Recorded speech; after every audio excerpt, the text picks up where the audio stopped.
So memorize these lovely faces. All right. Okay, now go sit down. Thank you. All right. Yes, congratulations. So they took their written exam yesterday. So that's what all the hubbub is about. All right. So, Joey's here. Okay. So, boy, we have a lot of old friends and new friends here. So we have this thing that we like to do called hugs and handshakes. So if that presses your buttons, just make sure you stick your hand out before they get you. All right. So let's take a moment to meet and greet each other. Say good morning. Making your way in the world today takes everything you got. Taking a break from all your worries sure would help a lot. Wouldn't you like to get away? Sometimes you want to go where everybody knows your name, and they're always glad you came. You want to be where you can see our troubles are all the same. You want to be where everybody knows your name. You want to go where people know people are all the same. You want to go where everybody knows your name.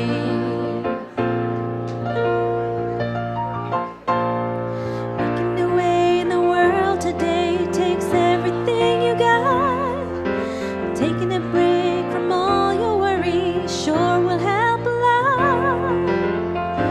Wouldn't you like to get away?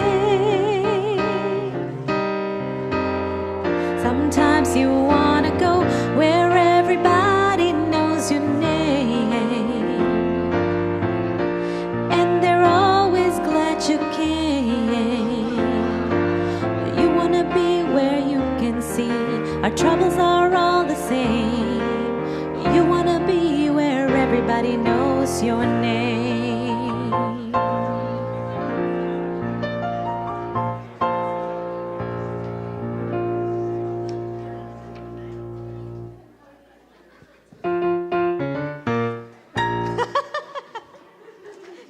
right. Didn't know I was a dancer, did you? I didn't either. All right. All right, so let's welcome to the platform our presider this morning, Mr. Wayne McDonald. Longtime member, longtime friend, went through a lot of classes together. So we know where all the bodies are buried. Yeah. Sometimes it's like that in class. Yes, foundation classers? Yeah, all right. All right, so let's all take a deep, conscious breath. Exhale, just allow ourselves to feel that sense of relief and the release that we made it to church. How about that? Good start of the week. And so as we recognize and know that we come together for this call to service, which we call lighting the flames of faith. And we perform this ceremony to promote the universal consciousness of life, which acknowledges that all peoples, all faiths, all sentient beings come from the one great universal presence, which we call spirit. Fundamental to this truth is the unifying nature of all religious thought and experience, which we honor here this morning. So as Wayne lights the first candle, it's for the Tao, honoring the universal path of harmony and equilibrium, the natural way. We light the second candle for shamanic traditions, honoring the beliefs and practices of all indigenous peoples, the way of primal spirituality. The third candle we light for Hinduism, honoring the path of knowledge, action, and devotion. The fourth candle we light for Judaism, honoring the ethical path of living by sacred law. The fifth candle we light for all forms of Buddhism, honoring the four noble truths and the path of compassion. The sixth candle we light for all forms of Christianity, honoring the Christ consciousness as the path of love. We light the seventh candle for all forms of Islam, honoring the path of submission to the will of God is the highest calling. So we light the 8th candle for the universalistic religion of Baha'i, honoring the path of unity and peace. We light the 9th candle for all forms of new thought, honoring the metaphysical path of mental healing through the practice of universal spiritual principles. The 10th candle we light for all those who are as yet unaware of the power and presence of Spirit in their lives, and for the space we hold for them here at our center. And as Wayne lights the healing candle, please put silently into the light the names of anyone you wish to have experience the healing flame of God's eternal love.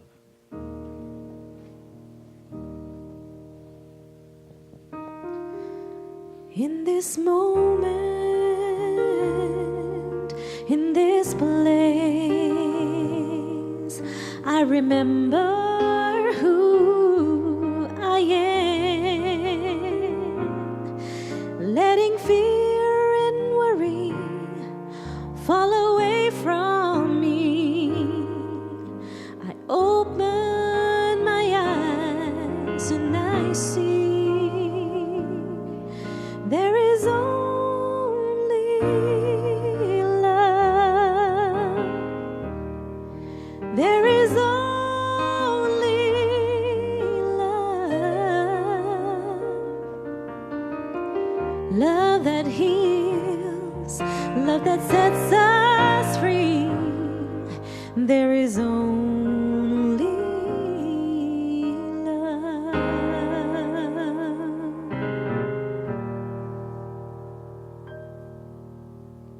Join me in this opening treatment, and I invite you to close your eyes if you wish. And let's just know right here, right now, that God is that source and substance of supply. It is love, peace, joy. And I just know that I am love in action. And I know in this day, right here, right now, that what I'm seeking is seeking me, and it is right here, right now. Whether it be an answer to a question, maybe a glimpse into what that next step is, or just sharing a smile and a warm heart with somebody over a cup of coffee in Sparks Hall. I just know that love is always the way, and it points the way. And with a grateful heart, I give thanks for this gathering, I give thanks for the center, and I give thanks for each and every person here. And knowing this is so, I release and let go, knowing it's complete and done, and together we say, and so it is. Good morning. I'm Wayne McDonald, one of the practitioners, and today I'd like to talk about enlightenment through service. Now, we know there are many paths to enlightenment, such as sitting in silence, training your mind through meditation, or the path of devotion, but it could also be something as simple as being an usher at the center. It could be singing. It could be doing the flower arrangements. There are several ways that you can find that path to enlightenment. In the book Spiritual Growth by Sinea Roman, she says a major opportunity for spiritual growth exists in the path of enlightenment through service. Much of your spiritual growth will come through serving others and teaching. She continues by saying, you can add light to the world through anything you do, through your job, with family, and with other activities within the community. What Sinea is describing is selfless service, which is performed without any expectation or expecting any result of award through performing. It is giving from the heart. True service recognizes the other person's divinity and an act in a way that empowers him or her. As we serve others and operate from the heart, we are raising our vibration. We are working from our higher self. It is in this moment of serving others that we are more open to knowing what what and where our next calling might be. In this place of service is when possibly an aha moment might happen. Or it might just be that dim light of knowing there's something deeper that leads you to that next question. That is what enlightenment is. It's just going from one question to the next. And it doesn't have to be a grand mission, but it could be. It can be as simple as being an usher, as I mentioned before. It could be serving coffee at downtown LA, or just offering a kind word and a smile to somebody that you meet and greet as you're getting on the bus or train going to work, or letting somebody in on the freeway and not cursing them. You never know where enlightenment comes through. And this, this little kind of reminder about enlightenment through service is not really recruiting people for volunteers at the center, but it could be. But many of us are here to grow spiritually. That is the path we're here for. It is to grow spiritually and to find those answers. So you never know who that next teacher will be, or that you yourself could be that teacher. All it starts is with a smile and a kind word. And to you, love, peace, and joy. And so it is.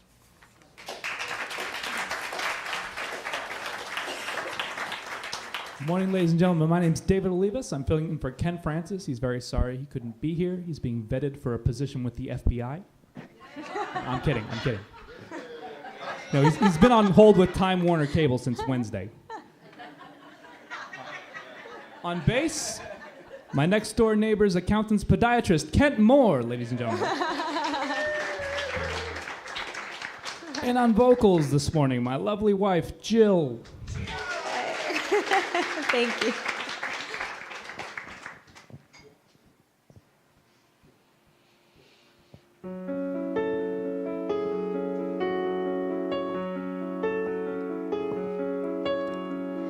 If I could tell the world just one thing, it would be we're all okay. And not to worry, 'cause worry is wasteful and useless in times like these. I won't be made useless, won't be idle with despair. I'll gather myself around my faith, for light is darkness most fears. My hands are small, I know, but they're not yours. They are my own, but they're not yours. They are my own, and I'm never broken. Poverty stole your golden shoes, it didn't steal your laughter. And heartache came to visit me, but I knew it wasn't ever after. We'll fight, not out of spite, for someone must stand up for what's right. 'Cause where's the land who has no voice, there I shall go singing. My hands are small, I know, but they're not yours. They are my own, but they're not yours. They are my own, and I am never broken. And in the end, only kindness matters. In the end, only kindness matters.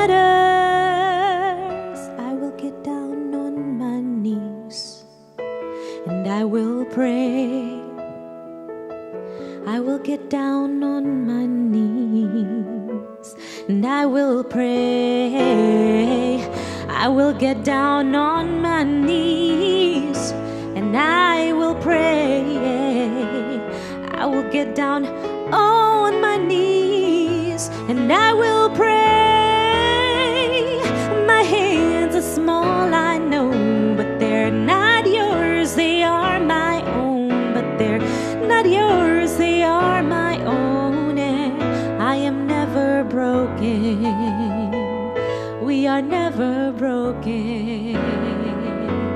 We are God's hands. We are God's eyes. We are God's mind. So we are. Sing along if you know it. We God's eyes. We are God's hands. We are God's heart. We are God's mind. So we are God's hands. We are God's hands.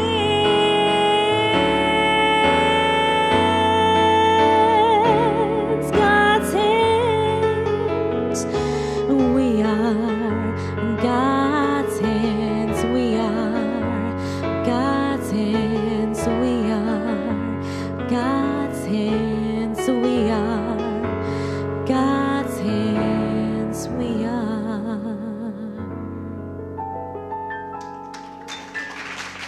Thank you. Thank you for singing along.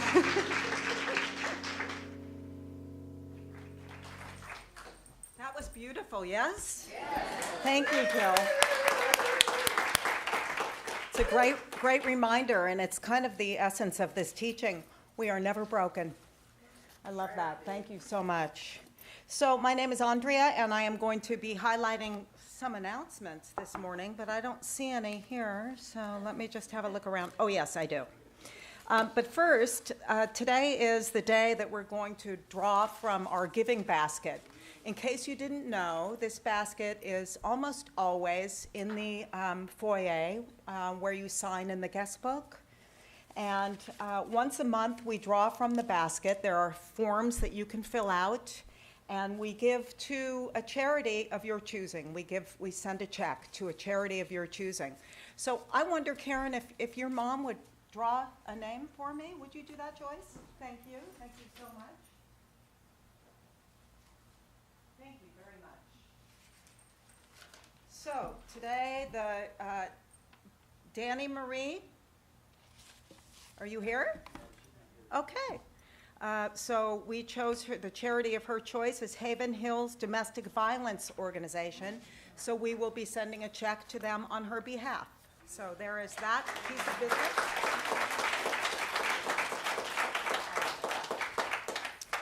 Okay, also, please, you know what, Danae, I wonder if you would stand up and say a little something about the show that you have coming up. Hello, everybody. I'm Danae, and I do a one-woman show. That's me right there. That's how scary it can get. And We Are Never Broken sort of fits in with I Am Already Well. Mm-hmm. And for me, in my spiritual journey, the person that causes me the most problems in my life is me. Mm-hmm. So this play is about us making peace with ourselves. It involves dance and music and a lot of laughter as well. So I'd love to have you come. So that is Dr. Danae Jordan, and that is going to be on Friday, June 23rd from 7 to 9 p.m. here in the sanctuary, I assume, and that's going to be a blast. You don't want to miss that. Also beginning Wednesday, July 12th through August what? Oh, okay. Awaken Your Financial and Personal Fulfillment with Dr. Maureen Hoyt is going to be facilitating that financial freedom kind of workshop. And I think that's all. If you have any questions, please ask one of us. We'll be happy to guide you. Also, in your program, there is a list of all the wonderful events that we have ongoing here at our center. So check it out and come back. Thank you.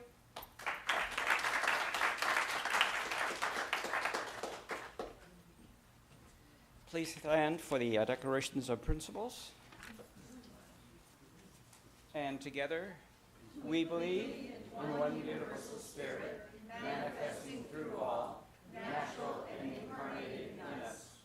We believe that a universal spirit is personal to and reveals itself through everyone who recognizes its presence. We believe that our faith operates upon a law of mind, which automatically manifests in our experience according to that faith. We believe in the unity of all life and in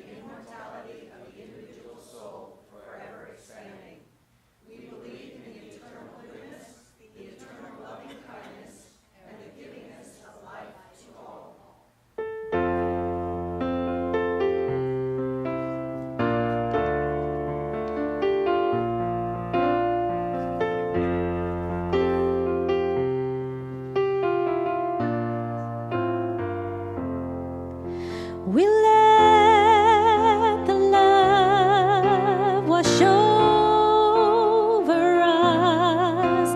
We let it be.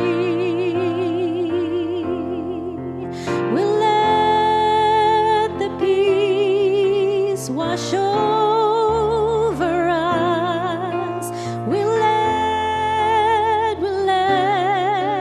it be. We let the love wash over us.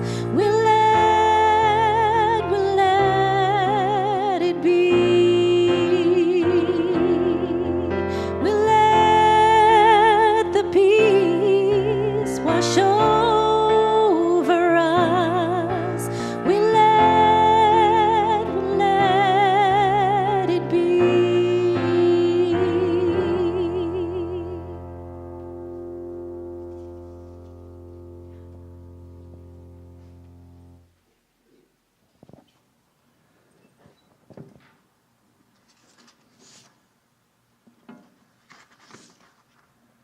All right.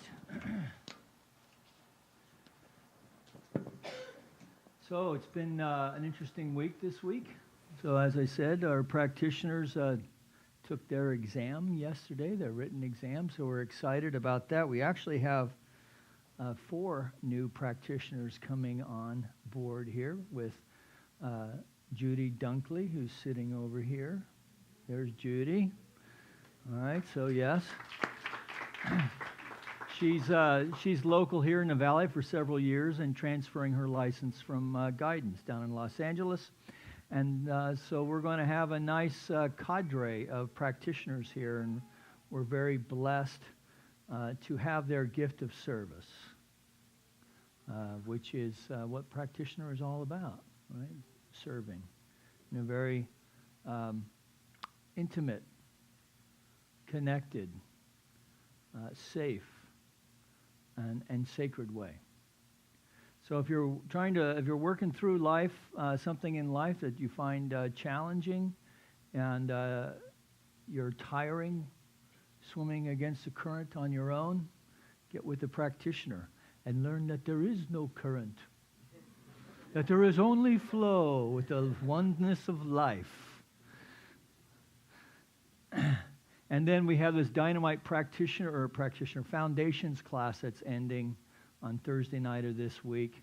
So it's been really great. So bookending practitioners on Monday, and then I've been working with new friends and some older friends, exploring the principles that we teach here, which we call the science of mind and spirit. So having said all that, I'm just going to ask you all to take a breath. Just exhale and check in with yourself. And so how you doing today? How you doing this morning? It's so good for me to look out there and see the face of God reflected back to me. See the face of God reflected back to me. Now, some of you may be thinking as I'm saying that, I sure as hell don't feel like the face of God today. And if this is true for me, if this is true for you, trust me, you are the face of God. Now, this is a bold claim, particularly if you come from teachings that do not spell this out as a tenet of their faith. But if you think about it, all of the great religions of the world are actually saying this without saying it. Right? For when we fully embrace the mystical traditions that are at the root of all religious thought, that's why we light these candles, okay, we come to see that all is one. And in that oneness then all is divine. So, you are the face of God. This is one of the core concepts. This strategy of knowing the Spirit in our life, in our daily life, in the most ordinary of ways through various spiritual practices that Wayne was speaking to. So that when we learn then to attune our eyesight to the face of God in all things, regardless of what's going on in the outer world, we have a new sense of oneness with all of life, and then our connection to it. And if we consider this idea further, with further reflection, we may become even awestruck by the idea that although I may not be all that God is, all that I am, God is. We may not be all that God is, but all that we are, God is. So put your hand over your heart right now and just say out loud, all that I am, God is. Let's do it again. All that I am, God is. So let's sit with that for a moment and see how true or not that is. So what this means then is that the infinitude that in the infinitude that God is, there lies within you and me the living potential for infinite possibilities for life as you and as me. For all of us. For all of existence, really. For all of existence. Now, perhaps you do not feel like you reflect this notion. After all, you know what you're really thinking. Right? So we may not always, for instance, reflect the heart of spirit in our outer condition. At times we make poor choices that affect our life in adverse ways. That maybe we don't eat right, move enough. That it's been 2 years since we made it to the dentist. That I can't carry a tune in a bucket. I can't draw a straight line. I'm just not a creative person. Not to mention whatever it was you said at that 4th of July party last year at the office party. Now, what I've just described are the myriad of ways that we can judge ourselves and our connection to the divine, but it does not change the fact that we are an expression of the divine, regardless of what we think about that. Regardless of how we may judge ourselves on how we're not that. So we look at a person of the Buddha or of Jesus or whatever tradition that we may come from and think, well, I'm not that, so I can't be the perfection of God in expression. Well, why not? Why not? Why can't we be, in our imperfection, expressing humanity as perfection? What if there is no sin? What if there is no offense against God, simply in error in thought? So the Buddha said that we act out of ignorance. Jesus on the cross said, "Forgive them, Father. They know not what they do." Ignorance. So we act out of ignorance. In other words, when we know better, we do better, hopefully. Now, I don't know about you, but there's a few things that I've known I didn't need to do, but I did them over again just to make sure I didn't need to do them. Over and over and over again sometimes. So oftentimes, for me to release something, by the time I release it, it's got some claw marks on it. There's no doubt about that. But that does not mean that if this is true for you as well, this does not mean that there is the perfection of spirit expressing uniquely as you and as me and as all of humanity, and we can come up with all the reasons why that's not true, but I'm here to tell you that it's true.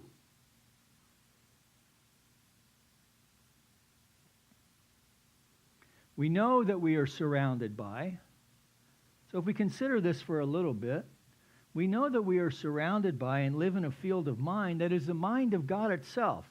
If you think about it, it's the only way God can be everywhere present. That's one of the definitions. That it knows everything at the same time as being everywhere present. That it's all power at the same time that it's everywhere present and knows all things. This is a classic definition. So it must be an interdimensional thing. Right? And yet, we know that there's a difference between brain and mind. And Holmes talks about this in the teachings of the science of mind and spirit. So we know we're surrounded by, that we live in a field of mind, and that this mind is God itself. We know intellectually that we are in fact an individualized expression of this mind, just like everything else in creation. We are too, and yet sometimes we feel like we are disconnected. We can feel like we are disconnected. So I have a notion that this feeling is simply a misuse of the power of that creative spark that is within us. It's a misuse of creativity to think it's different. That, in fact, that there is this creative spark within us and within all of nature, that creativity is a natural activity of creation, and that is the creative urge of the universe itself. Right? So there's a force and a pulsation of creativity that is divine. It is also the natural activity, then, of the creature born of the Creator.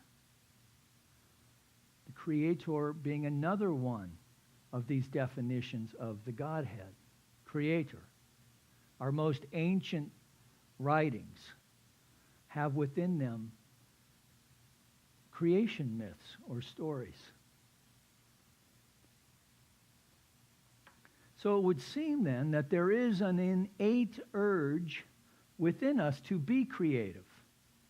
And if it's in there, then it must also be divine. The reality is that we are always creating. The question then becomes, what are we creating?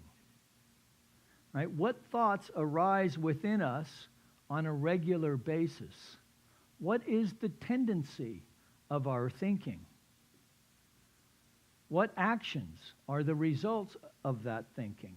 Are these actions generally raising and lifting my life, or keeping me held bound in some way? Keeping me held bound in some thinking maybe of, what's the use? I can't get a break. Who the hell do I think I am?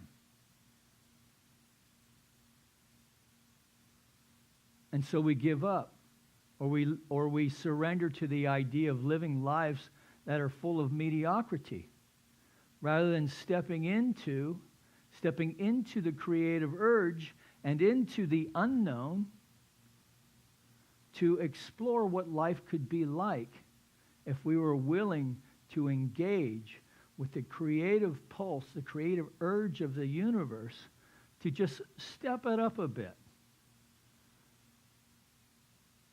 So, if you've ever done, so many of you have done yoga, right?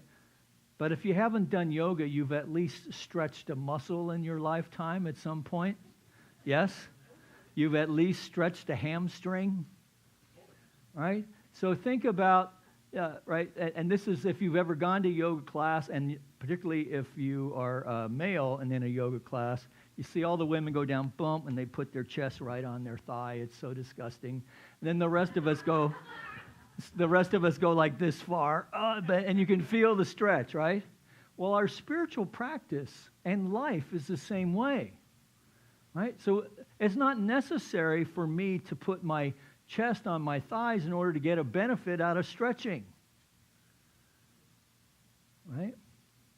Don't have to do it perfectly. I just have to do it. The same is true with our spiritual practice, right? We want to stretch. We want to stretch, and stretch with confidence, knowing that there is that within us that knows when we're stretching too far. Right? We don't need to pull a spiritual hammy, right? We just need to stretch it.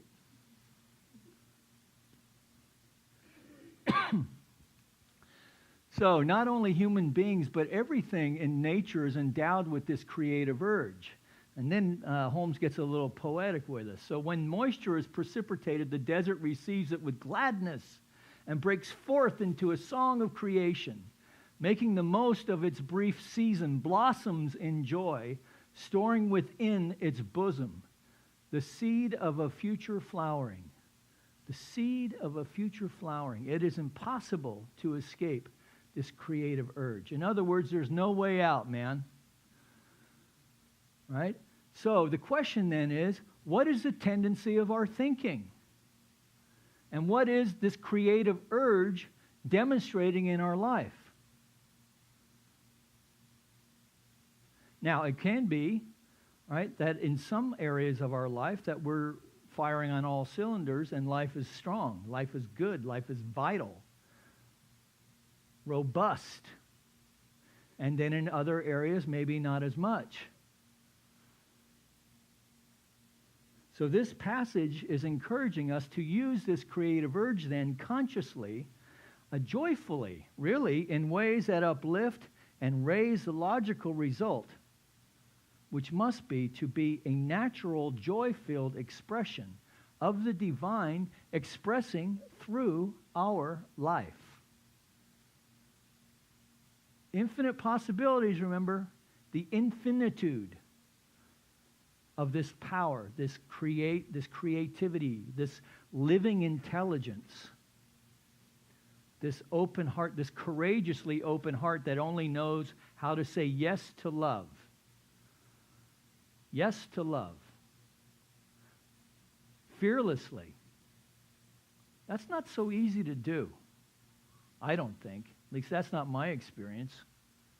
To be a fearless lover, right? To tell you what's going on in my mind rather than to hold back because I'm afraid of what you might say or think or do. So if heaven and hell are states of consciousness, I can tell you from personal experience that is hell. When you're not living truthfully in your life. When you're not living truthfully in your relationship. Because what we're longing for, part of this creative urge, is longing for connection, for belonging, for intimacy. Intimacy. Right? And that's hard to do unless you are courageous in your vulnerability. In fact, I can tell you this is a state that I really don't like. I don't. Because I might cry. I know. I don't like that, man. I don't know what to do with those kinds of feelings.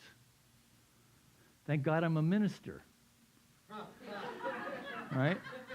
When I was wearing the old nail bags and pounding cement forms together, and I'm just so in love with life. Yeah.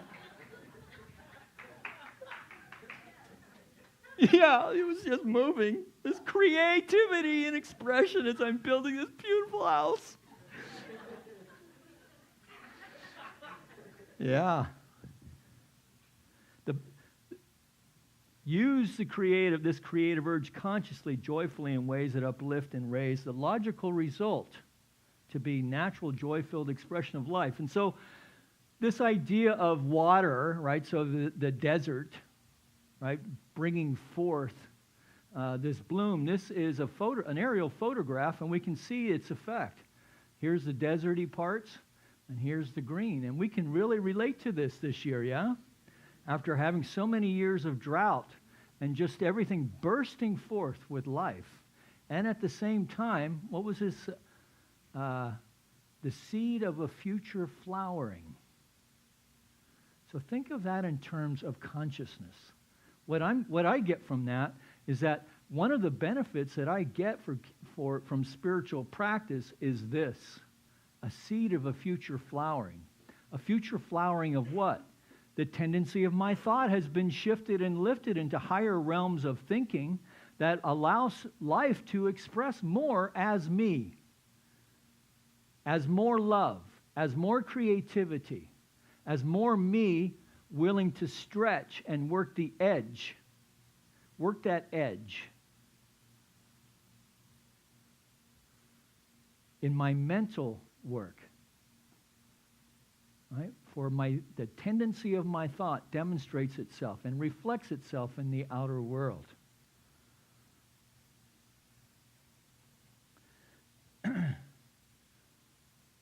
So, this is, I think, easy to do when we are connected and walking hand in hand with the divine down the happy road of destiny, which usually looks like I'm getting what I want and all my expectations are being met. Right? But what about all those other days when you're just not feeling it? Well, I think part of the puzzle to discern is to learn how to discern between feelings and reality, between feelings and facts. I think sometimes we think feelings are facts, and they're not. Right? Now, maybe you don't think that way. But consider this. What if feelings are just feelings? Right? And what if the use of our feelings then is to point to a deeper underlying truth and are not truth in and of themselves? That our feelings are signposts then pointing to inquiry, pointing to a deeper question, pointing to what's really going on here. What's really going on here. So I think, now I don't know this for sure, because I've never been a woman, at least in this lifetime. Right? But I know that socially, it's kind of more socially acceptable for men to be angry. I mean, less so, but, you know, if you don't think that's true, get out any kid's video game. Right? They're shooting and killing and they're mangling and they're doing all kinds of stuff with all sorts of weapons. So how do I, and so I'm angry, right? That's my truth. I'm angry. Now, I can tell you because I know this guy pretty well, I'm angry, right? But what I came to see, and this was an exploration over years in Science of Mind class, was that really what I was insecure, feeling disrespected, frustrated, right? Frustrated with trying to wrestle the steer of life, and it's not, and instead I'm getting the horn, right? Or afraid. When I really stripped it all down, I was afraid. At 45 years old, 46 years old, yeah, I'm a slow learner. I had lots of opportunities to figure it out before then. So in this way, then, the most helpful question and inquiry then is, what am I afraid of? What am I afraid of? Because fear is the great driver of hidden beliefs. It's the great driver of hidden beliefs. And what I know is that for most of us, when we consciously become aware that something is impacting our life, right, we can somehow get some resolve to the extent that we can.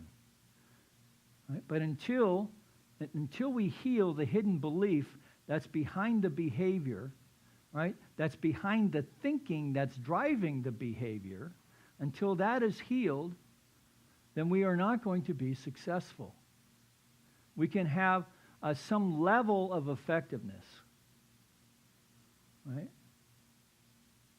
But when I'm really wanting to be more courageous in life and allow the full expression of Spirit to come forth and live its life by means of me, I have to be willing to heal those places that where I am afraid, that keep me from playing large and really stepping out in the most dynamic, robust,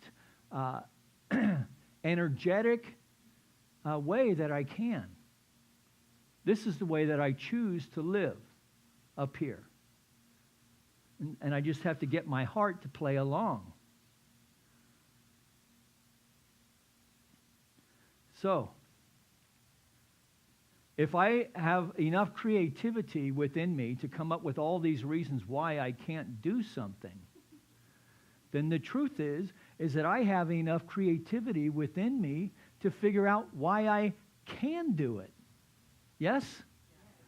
Is that true for you too? Do you do that on a regular basis? Yeah.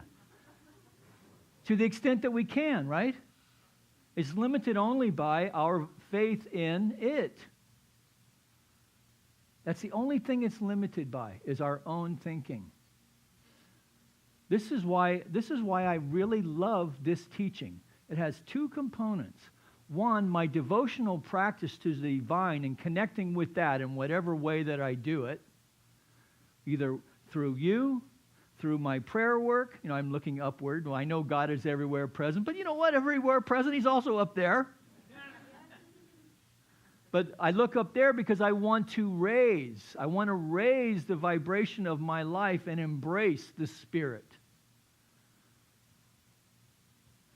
Right? And then I want the Spirit then to do whatever it needs to do to tweak the mechanism in here to allow it to come forth.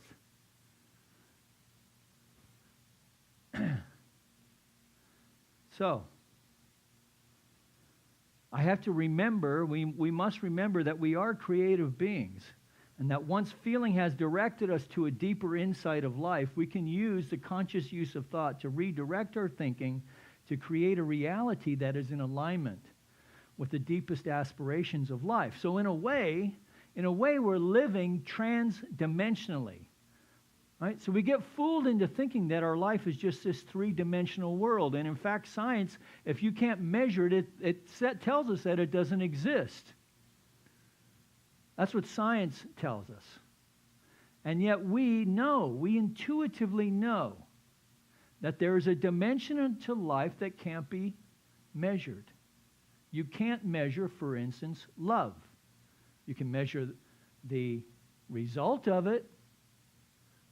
Right? You can see partnerships that stay together. You can see children who grow up to be healthy and engaged citizens.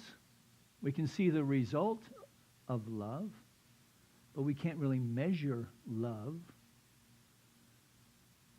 So it's that tells me it's a trans-dimensional thing. There's something else going on. So when we become willing to look beyond a three-dimensional life, we become willing to shift and lift our current reality into a thought-based reality of which the Absolute is invited to fully participate. Okay, Spirit, bring it on. My knees are knocking, but let's get rocking, right? And to bring this reality into the relative world, this world relative to our belief and our thinking about it. Even that we're willing to be broken open around that. So, Holmes says about this, since I got completely off my notes, we'll just go, yeah, that's your brain, by the way, but we'll get back to that on another Sunday. So, we are fourth-dimensional people living in a third-dimensional world. We are spiritual beings. We are transcendent agencies in a dimensional world. So this is the idea of fractal, right? So the mathematicians have told us that we live in a fractal universe. They can take this stuff here, right? These are trees, right? This is the earth. And if you were to break these pieces down into in a holographic way and expand out, you would see that this pattern repeats itself. They can do this mathematically. In fact, they have computer imagery that looks like that, but it's totally computer-driven by mathematics. So this is kind of a natural way of being, and at the same time, whoops, wrong way. So we see fractals showing up here. We see them showing up in the way that, that's why we have 2 arms and 2 legs. That's why there's this seeming balance that shows itself throughout nature. Even at the subatomic level, stuff like this is going on. In your brain, these are the neurons in your brain right now. Well, maybe not your brain right now. But right in here is all that's ever been your experience up until now. I know I'm going long. So all that's happened up until now. And there's really strong, robust science around the idea that our old thinking, we can create new connections within our brain.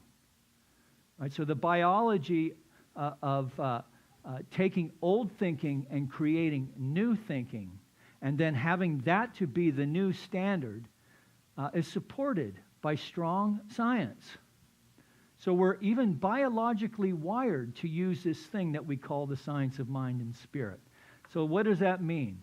It means whatever you're thinking about how you can't do it, get over yourself. Mike. In the ways that we get stuck.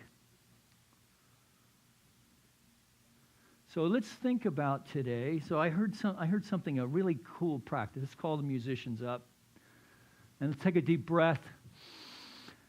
So how can we engage this idea of knowing that we are connected with the divine, and then in this fractal universe that we are a reflection of this universal mind, the very mind of spirit itself? How can we know in a deeper way that we are the individualized expression of the divine? So I often speak to taking this day and working and doing this and doing that. I have a new thing today.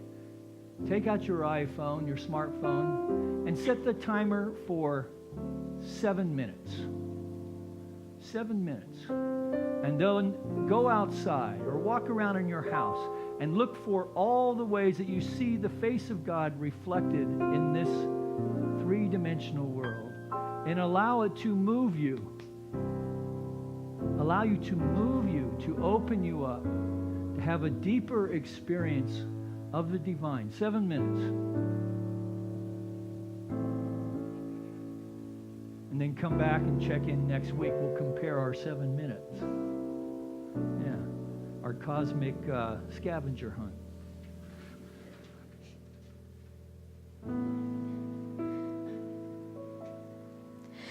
Darling, I want you to listen. I stayed up all night so I could get this thing right, and I don't think there's anything missing, 'cause a person like you made it easy to do. I've waited for so long to sing to you this song,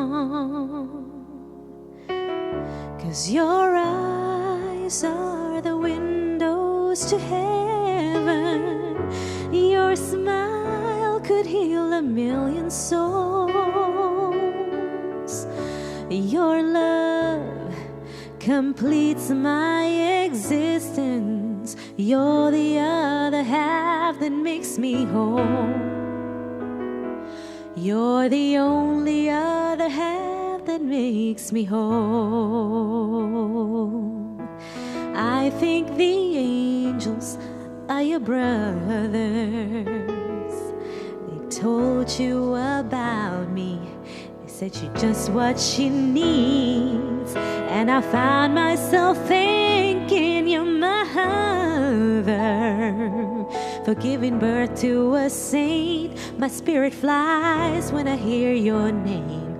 If there's one thing that's true, it's that I was born to love you, 'cause your eyes are the windows to heaven. Your smile could heal a million souls. Your love completes my existence. You're the other half that makes me whole. You're the only other have that makes me whole.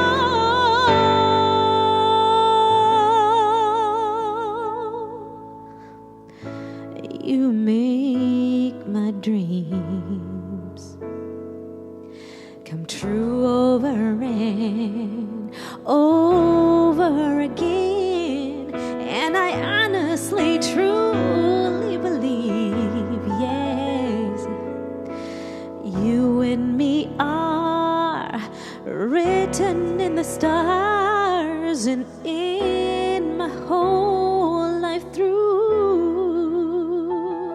I should give thanks to you, oh, 'cause your eyes are the windows to heaven. Your smile could heal a million souls. Your love completes my existence. You're the other half that makes me whole. You're the only other half that makes me whole.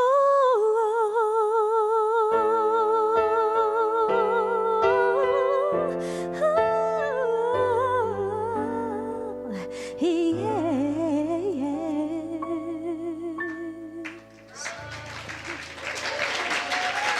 Thank you.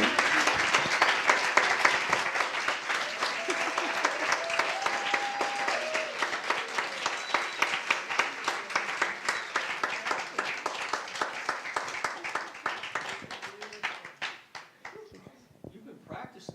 I've been back. That was wonderful, yeah? Yeah, let's give Jill some more. Beautiful. Thank you. Thank you. And isn't it nice to see committed people playing music together? Yes. Well, speak for yourself, Dave. That's a beautiful thing. All right. So as we prepare our gifts for the offering, we'll call our ushers forward.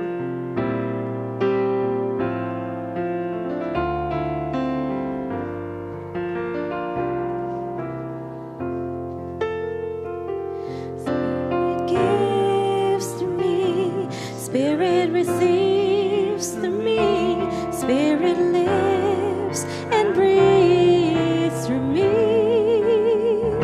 Spirit lives and breathes through me. Spirit lives through me, Spirit receives through me. Spirit lives and breathes through me.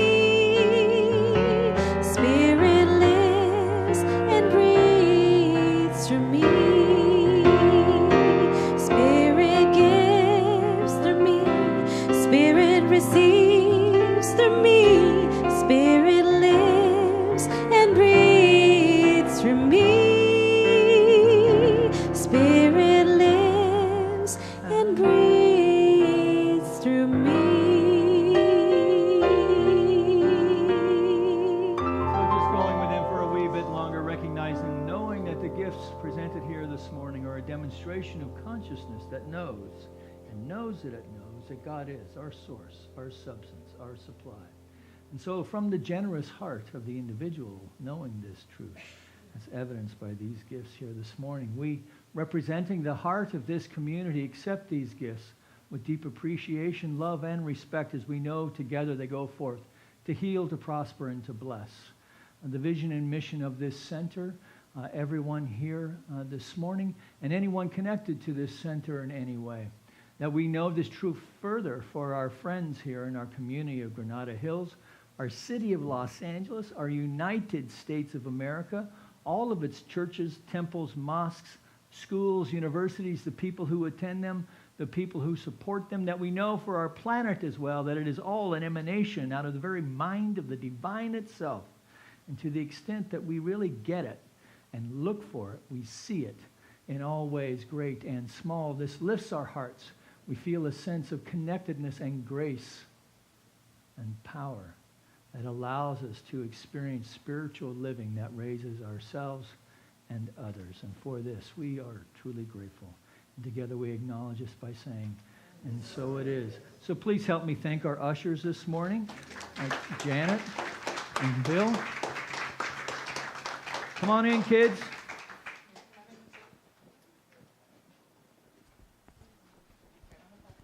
So, who's our spokesperson? Both of them? Okay. All right. Do you want to stand so everyone can see what you were doing today? Yeah? No pressure. You want to see your pretty face up here. Yeah. Today we worked on ways to make love visible. They learned I love you in sign language. Yeah? And they did I love you in Braille at the top of their papers. And they actually did a very interesting picture about one way that they might show love. And Bella has something she wants to say.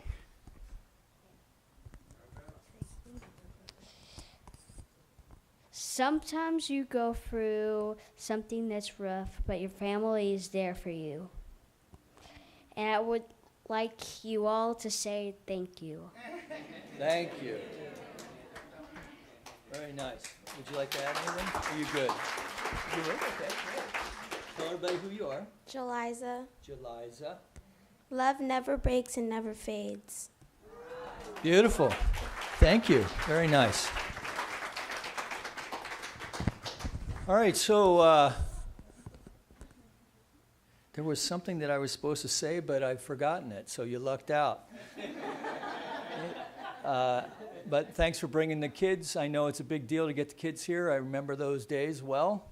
And for those of you who are new and don't know, we do have refreshments on the other side here in Sparks Hall. We welcome you to just come in, stick around, get to know some folks. And it's lovely having you here today. So we can invite our practitioners and ministers and our new interns to stand and circle the room. And our pal Wayne is going to pray us out. Thanks again, band.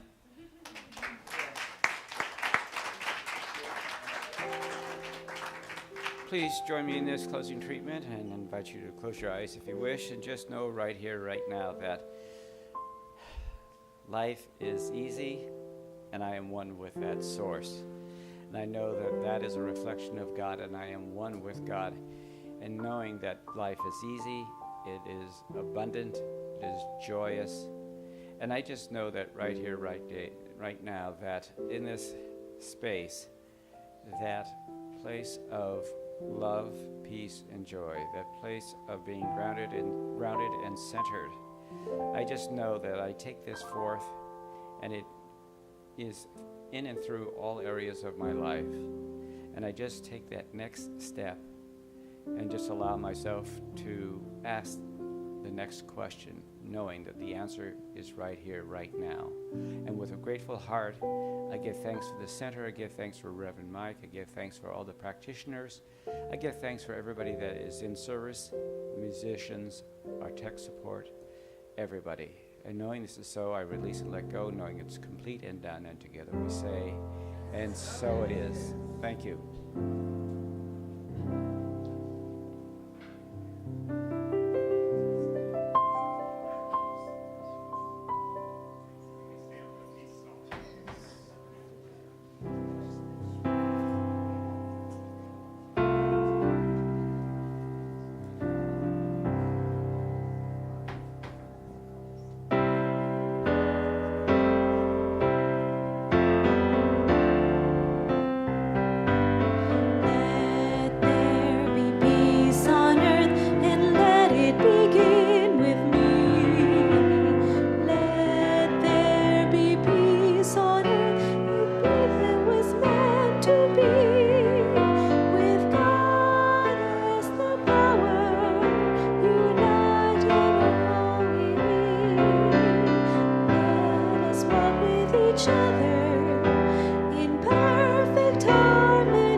Each moment in peace.